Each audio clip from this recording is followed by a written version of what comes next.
irudi chini. Na bila shaka tutakuwa tukiangazia suluhu baadaye. Nataka tu kauli za utangulizi vile kutoka kwenu. Unapoona Wakenya wengi kiasi hiki wakifariki katika kipindi cha miezi miwili unusu, zaidi ya Wakenya 1000 wamefariki kulingana na hizo takwimu za NTSA, inakufanya unahisi vipi kama mmiliki wa matatu? Okay, kwa majina naitwa Albert Karakacha. Mimi ni rais wa matatu Kenya mzima. Kwa upande wetu hatungependelea kuwe na ajali, na tunasema pole kwa ile familia imepoteza wenzao. Na kama sisi wenye matatu hatufurahi kuona ajali zikifanyika. Sisi ni investor, na ukiangalia kama investor ukipoteza hiyo gari yako ikihusika na ajali, utapoteza gari yako.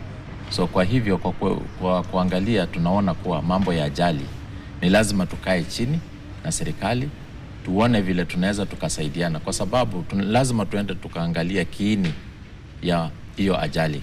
Ajali inaletwa kwa sababu pengine barabara ni mbaya. Ajali inaletwa kwa sababu kwa PSV hatuna mambo ya kutrain madereva. Dereva, na ukiangalia mambo ya training ya madereva inachukua muda wa siku 21 kwenda kutrain ukienda kwa hizi shule za kutrain.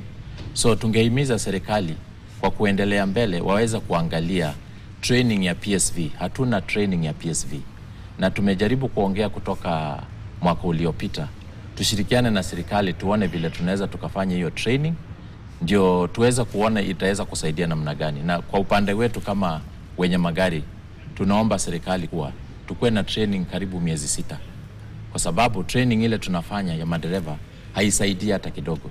Ukiangalia juzi rais amesema mambo ya polisi 80% watatoka National Youth Service.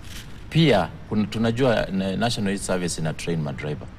Kwa hivyo tunaweza tukakaa nao chini tuone kama tuta train madereva kutoka kwa National Youth Service ama tuanzisha training yetu sisi wenyewe, na itaweza kusaidia kwa sababu miezi 6 mtu akitrainiwa ataenda karibu barabara zote za hii Kenya na ataweza kujua mahali shida iko. Na bila shaka tutazilizamia hilo tuweze kujua shida hasa